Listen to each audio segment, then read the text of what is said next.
I'm Natasha, and this is Time to Align. In this podcast, we will be exploring exactly what it takes to be human. I'll be joined by some very special guests along the way who will be bravely reflecting on their own personal experiences and sharing what tools they use to stay aligned. The body-mind relationship is an evolutionary storehouse for all of life's potential. So join me. It's time to align. Follow me and join the Align family on Instagram and Facebook by simply searching @align_massage.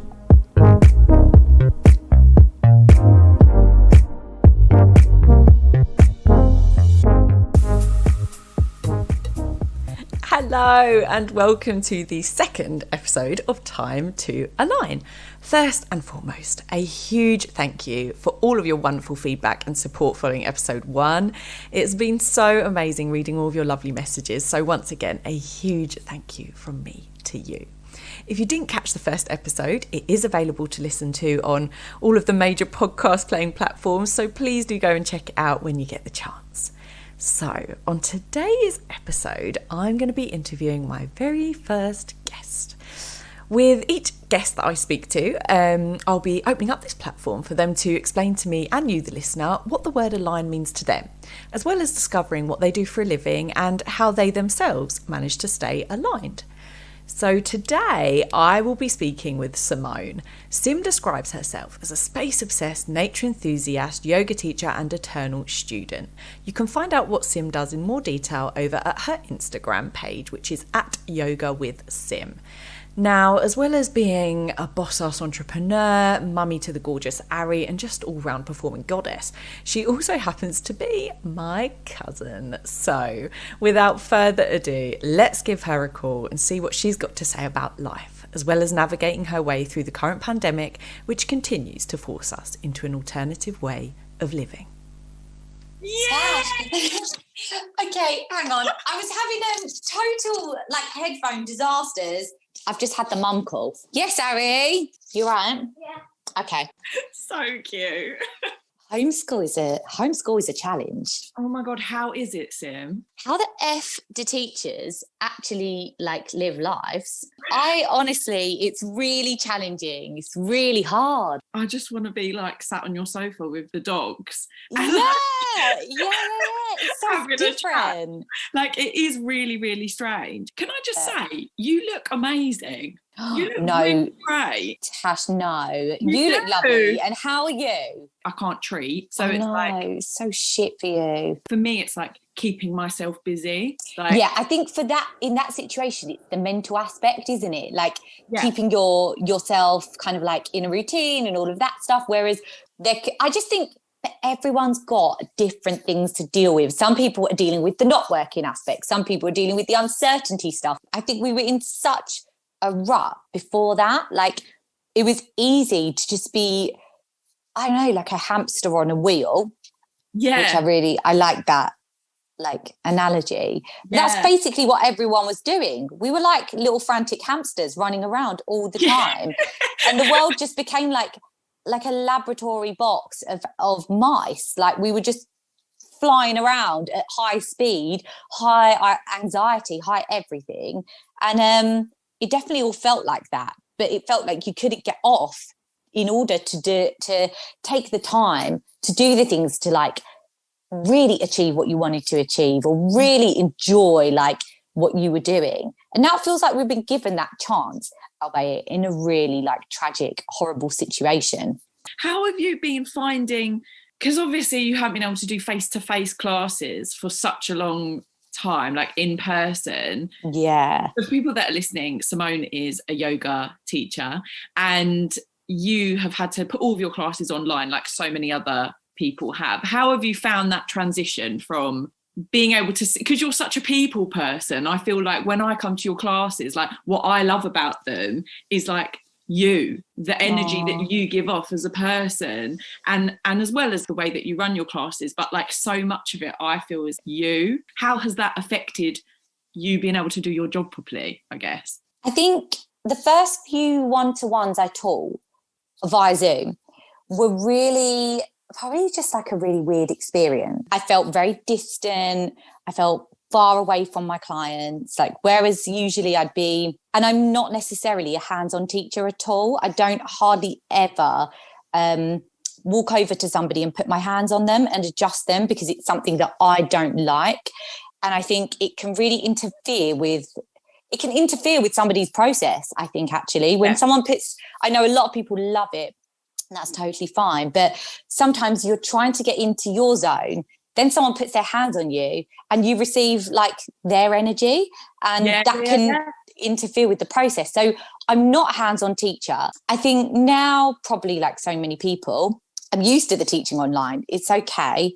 I'm good at embracing like the positives. Like I think, oh, okay, well, this is nice because I can fit more people in because I've cut out traveling times, or, you know, I can see more people because you can put more people into a Zoom class than you can obviously in a studio class. Yeah. But something that's really been sad, I know it doesn't answer your question at all, but something just like it's there in my mind, is that some of the people that I've been teaching through Zoom through the pandemic, I haven't met. And so some of these people I've taken like through their pregnancies, and some of them through like 3 or 4 postnatal courses, and I've never met them. But the thing that I love is that I can still really connect with people. Like there's been some people that I've met through my Zoom classes that I genuinely love. And that's such a weird thing to say. And people that I'm now working alongside or with that like I really adore and I really genuinely like collaborate with on a special level. The thought that I haven't met them in person is actually really bizarre. Like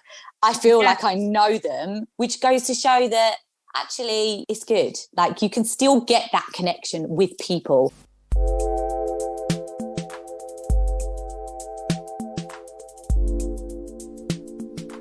At Align Massage, our aim is to enhance your health and well-being. Our treatments are for everyone, from those who want to prevent injuries and maintain a healthy mind-body relationship, as well as for those with chronic pain or injuries. Help us to reach others virtually during these unprecedented times by sharing this episode and leaving a review. Now, let's get back to the juicy stuff. Now, I asked Sim what the word align meant to her, and she said the following. Align to me means to be physically, emotionally, and spiritually at one or at peace. I used to think that there was a recipe or concoction for being aligned, such as meditation or yoga. But now I think that this concoction is completely unique for each living being. So I think ultimately, to be aligned, you have to find your blueprint and what works for you. What sparks true joy within yourself? What makes you truly feel whole or at peace? To me, this is what it is to feel truly aligned. Teaching is a little bit of a meditation for me. Sometimes I can be in a bad mood and then I'll go to teach a class and, you know, you of course have that moment where you're like, I can't go with that bad mood. Like I can't teach it, you know? And then suddenly like I look at everyone and I'm just like, right, I love these people. I love this job. I've got to find a way. And in that moment, you just find a way. Like I can't explain how it happens. I'm not quite sure if it's like a scientific process or whether it's like science and soul or what it is. I feel like it's like a bit of a bridge of both.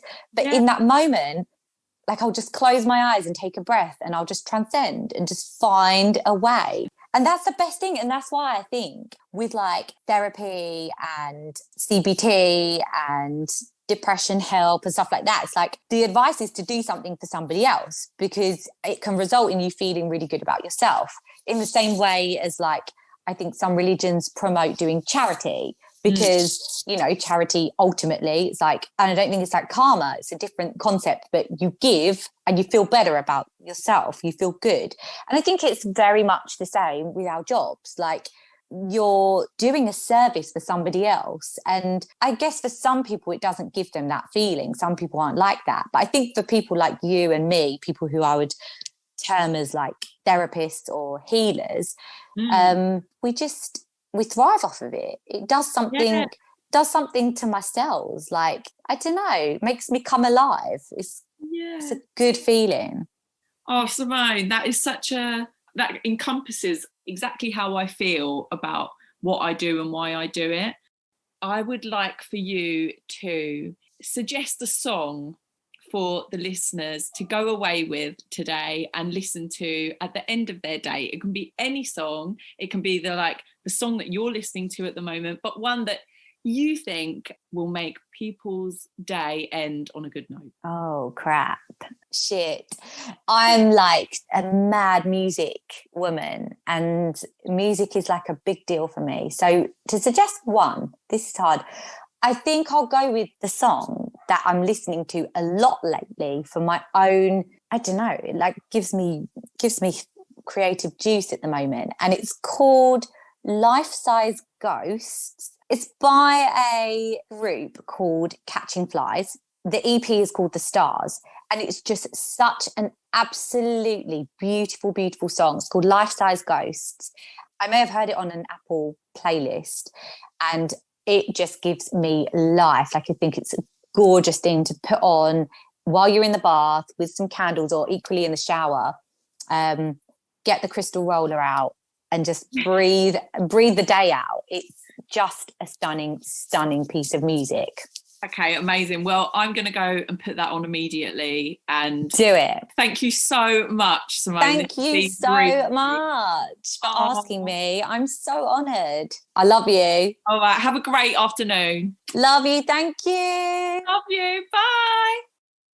Oh, how lush is she, honestly.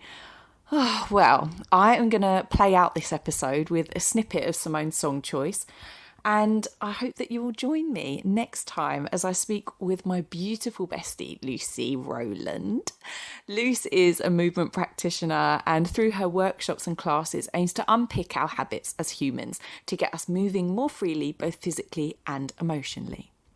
Until then, thank you for listening. Remember to subscribe, like and share, and you can follow me over on my Instagram page and on Facebook. Just search @align_massage and join me next episode on Time to Align.